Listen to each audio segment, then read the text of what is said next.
आपकी पहली सांस कब चली थी? शायद आपको याद ना हो, लेकिन उस सांस से पहले बिताए हुए 270 दिन आपके जीवन की सबसे गहरी, सबसे रहस्यमयी यात्रा। वो एक एक क्षण आपको याद था। आप अपने सारे जन्मों, सारे कर्मों और अपने ही अस्तित्व को पहचानते थे। हैरानी की बात, जब जन्म लेते ही आप वो सब भूल गए, क्योंकि प्रकृति ने आपकी चेतना पर माया की चादर डाल दी। गर्भ उपनिषद आपको वापस ले चलता है उस अंधेरे लेकिन दिव्य संसार में, जहां आपने पहली बार खुद को आत्मा के रूप में पहचाना था। गर्भ उपनिषद एक गहन आध्यात्मिक यात्रा, मानव जीवन की शुरुआत का रहस्य, चेतना का विज्ञान और जन्म का दिव्य संदेश।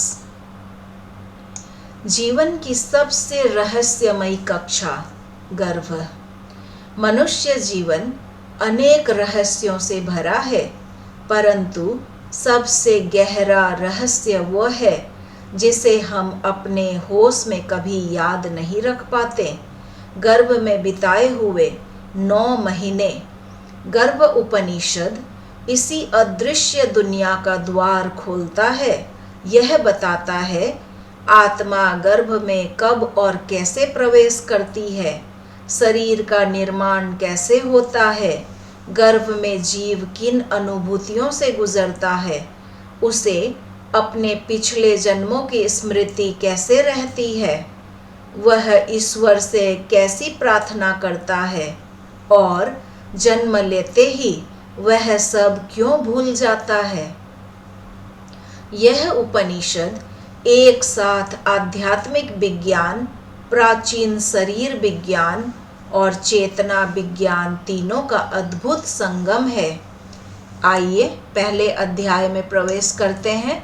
गर्भ उपनिषद का परिचय। सामान्य उपनिषद मुख्यतः आत्मा, ब्रह्म और मोक्ष पर केंद्रित है, लेकिन गर्भ उपनिषद एक विशेष ग्रंथ है। यह मनुष्य जीवन की शुरुआत, गर्भ पर अपने गहन विचार प्रस्तुत करता है। यह हमें निम्न बातों का रहस्य बताता है, जैसे शरीर किससे और कैसे बनता है, गर्भाधान क्या है, सूक्ष्म शरीर और स्थूल शरीर का मिलन कैसे होता है, गर्भ में जीव को चेतना किस रूप में उपस्थित होती है और जन्म के समय प्रकृति कैसे उसकी स्मृति को ढक देती है। यह ग्रंथ बताता है कि जन्म केवल जैविक घटना नहीं, बल्कि एक पूर्ण आध्यात्मिक यात्रा है। अध्याय 2, आत्मा गर्भ में कब और कैसे प्रवेश करती है। गर्भ उपनिषद कहता है कि आत्मा का नया जन्म उसके पूर्व जन्मों के कर्मों से निर्धारित होता है। जब जीव के कर्मों का समय नया शरीर धारण करने योग्य बन जाता है, तब ईश्वर उसके लिए उपयुक्त माता पिता और समय निश्चित करते हैं। फिर से सुनिए, अच्छे से ध्यान दीजिए इस पंक्ति पर। गर्भ उपनिषद कहता है कि आत्मा का नया जन्म उसके पूर्व जन्मों के कर्मों से निर्धारित होता है। जब जीव के कर्मों का समय नया शरीर धारण करने के योग्य हो जाता है, तब ईश्वर उसके लिए उपयुक्त माता और पिता और समय निश्चित करते हैं। गर्भ प्रवेश की दिव्य प्रक्रिया। पहला, गर्भाधान क्षण। माता और पिता के तत्व शुक्र और रक्त मिलते हैं। दूसरा, एक सूक्ष्म बीज बनता है। तीसरा, इसी समय कर्मानुसार योग्य आत्मा उस गर्भ की ओर आकर्षित होती है। चौथा, आत्मा पहले सूक्ष्म रूप में गर्भ के समीप उपस्थित रहती है। पांचवा, वातावरण अनुकूल होते ही वह गर्भ में प्रवेश कर लेती है। छठा, फिर धीरे धीरे वह बढ़ते हुए शरीर से जुड़ती चली जाती है। यह प्रवेश विज्ञान की भाषा में लाइफ स्पार्क या कॉन्शियसनेस प्लेसमेंट जैसा है और आध्यात्मिक दृष्टि से यह आत्मा का अवतरण है। यह प्रक्रिया याद दिलाती है कि हर जन्म एक संयोग नहीं बल्कि एक नियोजित घटना है। तीसरे अध्याय की ओर बढ़ते हैं। सूक्ष्म बीज से मानव शरीर बनने की दिव्य प्रक्रिया। गर्भ उपनिषद के अनुसार शरीर का विकास आश्चर्यजनक क्रम में होता है। पहला महीना बीज तरल और सूक्ष्म होता है, अभी कोई आकार नहीं। दूसरा महीना एक छोटी थैली जैसा रूप, जीवन का पहला संकेत। तीसरा महीना मुख्य अंगों के बीज विकसित होने शुरू होते हैं, जैसे कि सिर, हाथ, पैर, हृदय। चौथा महीना मांस, रक्त, त्वचा और हड्डियों का निर्माण। पांचवा महीना नाड़ियां, इंद्रियों की शक्ति, प्राण ऊर्जा सक्रिय होना। छठा महीना चेतना का उदय, शिशु ध्वनियों, भावनाओं और ऊर्जा को महसूस करने लगता है। सातवां आठवां महीना मन विकसित, प्रतिक्रियाएं स्पष्ट, माता के भोजन, विचार और भावनाओं का सीधा प्रभाव। नौवां महीना शरीर पूर्ण, आत्मा जन्म के लिए तैयार। यह अवधि आत्मज्ञान से भरपूर होती है। चौथे अध्याय में प्रवेश करते हैं। गर्भ में जीवन की चेतना और स्मृति। गर्भ उपनिषद एक अद्भुत सत्य प्रकट करता है। गर्भ में जीव को पिछले जन्मों की स्मृति होती है। क्यों? क्योंकि बाहरी दुनिया के विक्षेप नहीं, मन और इंद्रियां शांत, आत्मा की चेतना प्रबल, कर्मों का बोध तीव्र। फिर से समझिए, गर्भ में जीव को अपने पिछले जन्मों की सारी बातें याद रहती है। क्यों याद रहती है? क्योंकि बाहरी दुनिया का विक्षेप नहीं होता है उसके ऊपर। मन और इंद्रियां शांत रहती है, आत्मा की चेतना प्रबल रहती है, कर्मों का बोध तीव्र होता है। इस अवस्था में जीव समझता है, मैं अनादि आत्मा हूँ, मेरे कर्मों ने मुझे नए शरीर में भेजा है। उसे अपने अच्छे और बुरे कर्म याद आते हैं। वह जानता है कि जन्म मृत्यु का चक्र अनवरत चलता रहा है। यही अवस्था आध्यात्मिक जागरण है। पांचवा अध्याय, गर्भ में जीव के कष्ट और उसकी प्रार्थना। गर्भ उपनिषद के अनुसार यह अवधि तपोवन मानी गई है। कारण शरीर मुड़ा हुआ, तंग स्थान, अंधकार, निर्भरता, संवेदनशील शरीर, माता की हर हलचल का असर। इन कष्टों में जीव गहन आत्मचिंतन करता है। उसे एहसास होता है कि उसके कर्म ही उसे इस अवस्था तक लाए हैं। तब वह ईश्वर से प्रार्थना करता है, हे भगवान, यदि आप मुझे इस गर्भ से सुरक्षित बाहर निकालोगे तो मैं भक्ति, सत्य और धर्म के मार्ग पर चलूँगा।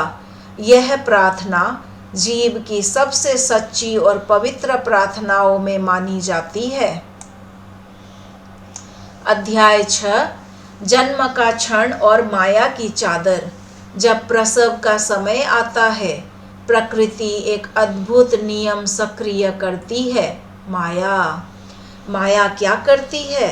गर्भ की आध्यात्मिक स्मृतियां ढक देती है, पिछले जन्मों की सारी यादें ओझल कर देती है, गर्भ में की गई प्रार्थनाएं भी भूल जाती है। जीव का ध्यान शरीर, इंद्रियों और संसार की ओर मोड़ देती है। जन्म के समय तेज प्रकाश, ठंडी हवा, ध्वनियाँ, नया स्पर्श, ये सब मिलकर जीव की चेतना को विचलित कर देती है और वह रोते हुए संसार में प्रवेश करता है। यही कारण है कि हम गर्भ में प्राप्त ज्ञान को याद नहीं रख पाते। अध्याय 7 मानव जन्म का उद्देश्य। गर्भ उपनिषद बताता है मनुष्य जन्म दुर्लभ है, क्योंकि केवल मनुष्य ही ज्ञान और कर्मों से अपनी दिशा बदल सकता है। केवल मनुष्य ही आत्मज्ञान प्राप्त कर सकता है। केवल मनुष्य ही मोक्ष पाने की क्षमता रखता है। जन्म लेने के बाद हमारा उद्देश्य है अपने कर्मों को सुधारना, सत्य और करुणा से भरा जीवन जीना, सेवा, भक्ति और आत्मचिंतन करना और अंततः अपनी वास्तविक पहचान मैं आत्मा हूँ को जानना। जीवन एक अवसर है बंधनों से मुक्त होने के लिए, अज्ञान से ज्ञान की ओर बढ़ने के लिए। अध्याय 8 गर्भ उपनिषद और आधुनिक विज्ञान।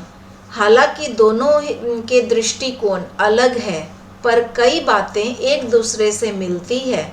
विज्ञान और उपनिषद दोनों स्वीकार करते हैं गर्भ में विकास क्रमिक होता है। छठे महीने के बाद चेतना सक्रिय हो जाती है। शिशु ध्वनियाँ, भावनाएं और वातावरण महसूस करता है।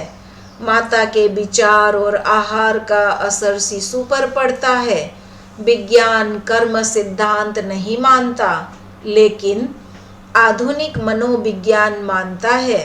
गर्भकाल के अनुभव व्यक्ति के भविष्य के स्वभाव को प्रभावित करते हैं। इस प्रकार गर्भ उपनिषद आध्यात्मिक पक्ष बताता है और विज्ञान भौतिक पक्ष, दोनों मिलकर जीवन की यात्रा को संपूर्ण समझाते हैं।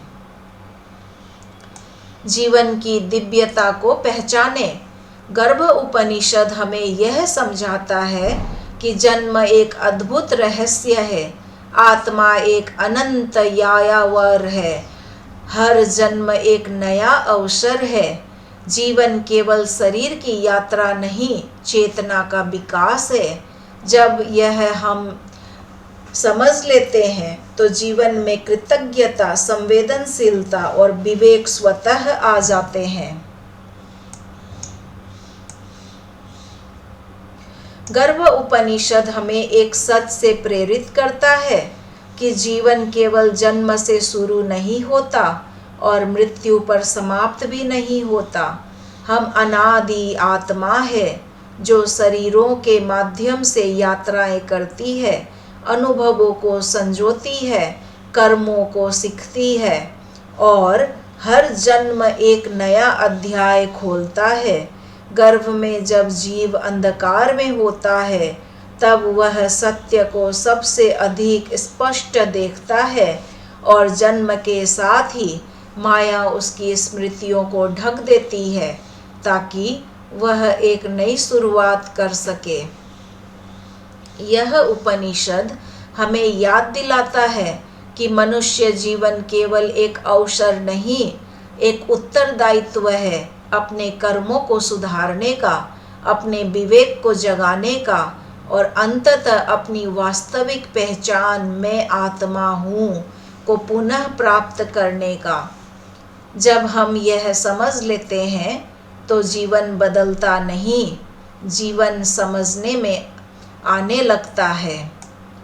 फिर से सुनिए, जब हम ये समझ लेते हैं तो जीवन बदलता नहीं, जीवन समझ में आने लगता है। और शायद इसी समझ से हम उस आत्मज्ञान की ओर बढ़ सकें जिसकी स्मृति हमने गर्भ में पाई थी और जन्म के समय खो दी थी। यही गर्भ उपनिषद का उपदेश है। याद करो कि तुम कौन हो, याद करो तुम क्यों आए हो और अपने जीवन को उस सत्य की ओर मोड़ दो जो तुम्हारे भीतर सदैव प्रकाशित है। सर्वे भवन्तु सुखिनः। ओम तत्सत्।